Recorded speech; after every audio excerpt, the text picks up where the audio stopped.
Meet the Press, where you'll meet top newsmen in an unrehearsed, spontaneous press conference with one of the outstanding personalities in today's news, Senator Hubert H. Humphrey. As a matter of fact, the best way in the world to strengthen the progressive elements of American politics, the liberal elements of American politics, is to permit people today who have been denied certain basic civil rights to have them. And I'll say to my colleagues in the Democratic Party, speaking of it strictly on a partisan basis, it will do more to make the Democratic Party a strong party and a party of meaningful purpose with real objectives and a real platform that we can carry out if we have some clear-cut issue that sort of separates some of them. Senator, do you think the 81st Congress is going to enact this civil rights program? I hope that it will. What do you think? I think it will enact it. I think that it will enact certain sections of it. Not all of it. I want to be an optimist. I wish that it would, and I shall fight for all of it. I'm of the opinion that we cannot always expect things to happen miraculously or on quick order or on time schedule. Freshman Minnesota Senator Hubert Humphrey in 1949, the first of 25 Meet the Press appearances over the years. Humphrey was an early champion of civil rights, an issue the program returned to frequently.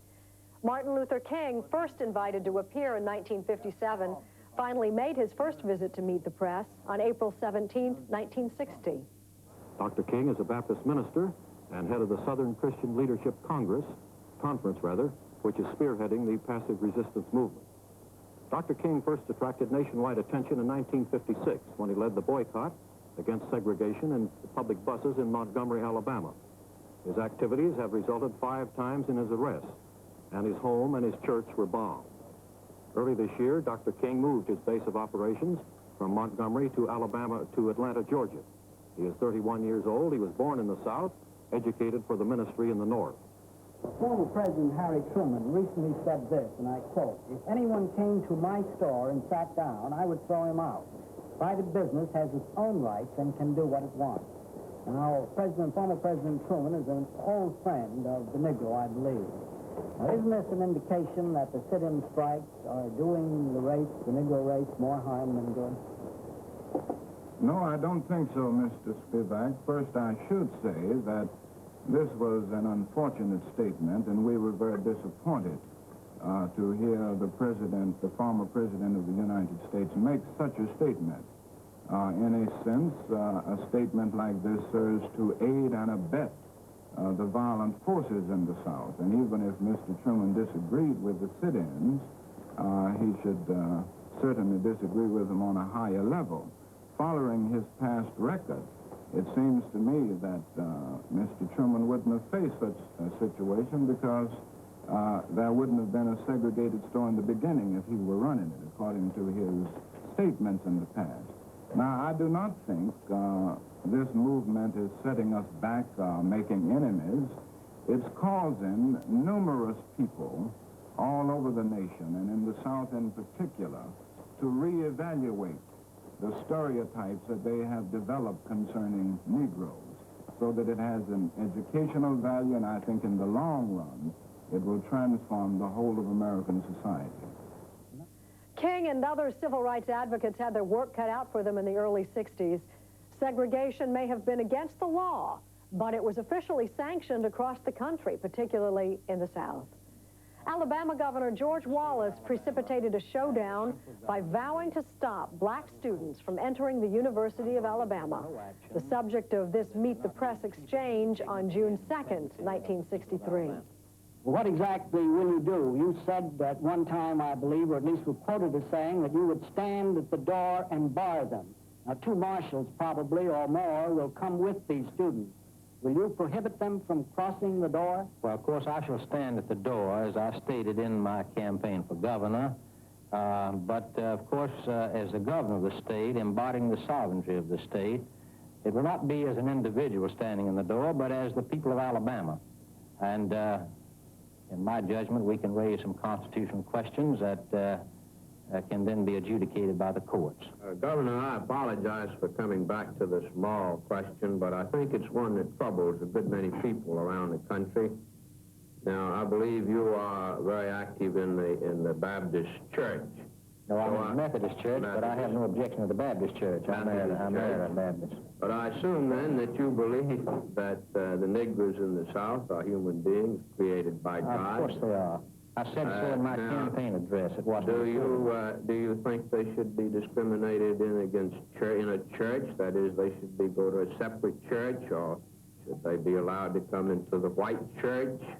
I feel that there's nothing immoral or sinful or irreligious about separate churches and separate school facilities if this separation is based on what we believe in our hearts to be in the best interest of all concerned. Now, when you say we, you're talking about... The people of Alabama, that's when you're talking about the white people of Alabama. The white people of Alabama, that's correct. 1/3 of your citizens are Negro people. I believe there are many of these 1/3 that you're talking about, and I would say a majority that would rather go to church in their churches and school in their schools. But you think it's right to require them to do so? Well, I don't know about churches, how they require. There's not any governmental function involved in churches. But I do think that... Now, why do you think it's wrong to require it in the state university? Because I think it's in the best interest of both races to have separate schools. And I think that that's for obvious reasons. Might I say also, Mr. Roster, that in my inaugural address, the last statement I made was that I pray to God that he would bless all the people of this state, white and black. Of course, that wasn't reported in the press. 9 days later, Governor Wallace kept his promise, making his infamous stand in the schoolhouse door at the University of Alabama, a symbolic and ultimately futile attempt to stop integration. It was June 11th, 1963. Later that summer, a landmark event in the civil rights struggle, the March on Washington. I still have a dream. It is a dream deeply rooted in the American dream. It was Martin Luther King's finest hour, but at the time, even many of those sympathetic to King's cause felt that blacks were pushing their cause too far, too fast. 3 days before the march, King answered those charges on Meet the Press. Dr. King, we often hear it said here that while the Negro drive for equality is a justifiable movement, that in the last year, the Negroes have been pushing too hard and too fast. We hear this sometimes from white people. We hear it from Negroes.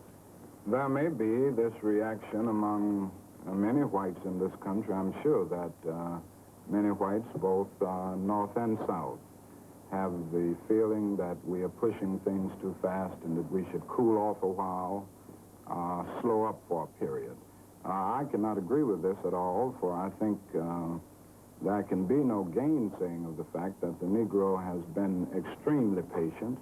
We have waited for, well, now 345 years for our basic constitutional and God-given rights. And we still confront the fact that we are at the bottom of the economic ladder. We confront the fact that the gap between the medium income of Negroes and whites is widening every day. We confront the fact that the Negro is still a victim of glaring and notorious conditions of segregation and discrimination. And I think instead of slowing up, we must push at this point and we must continue to move on. And I'm convinced that our moving on will not only help the Negro cause, so to speak, but the cause of the whole of America. As you've seen tonight, Meet the Press is usually pretty serious business. Presidential politics, big issues, heavy hitters. But there have been plenty of light moments as well, including this one with poet and historian Carl Sandburg, almost 80 years old in 1957. I'd like to take you to poetry for the half minute we have. You were once asked to define poetry. You said, these are your words. Poetry is the dynamic clinch of the Zitherium. Would you be good enough to define for us today the dynamic clinch of the Zitherium? The dynamic clinch of the Zitherium is what passes between a man and a woman in moments of either love or hate. This is your own definition, I take it. Not to be found in any dictionary? Yes. Most of the guests on Meet the Press over the years have been men, but there have been notable exceptions.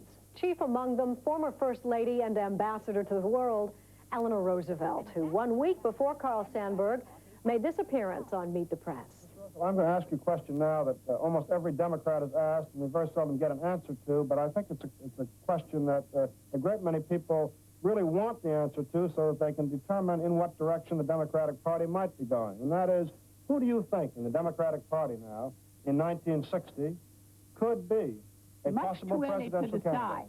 No one can be a prophet. Who can decide now who will stand out in 1960? But are there men in the Democratic Party now whose leadership... There are plenty of young men coming along, and I'm not a bit afraid of lack of material, but I don't think you want to decide now on 1960.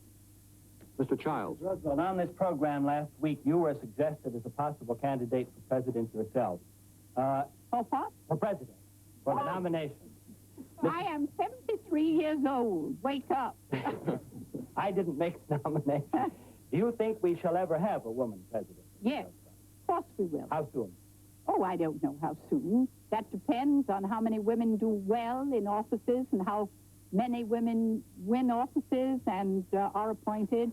You can't tell, but someday it will happen when you get to the point where you look at people in politics and in positions of political importance as people and not as either women or men. That was 1957. We're still waiting for a woman president, of course. When we do get one, you can be sure of this.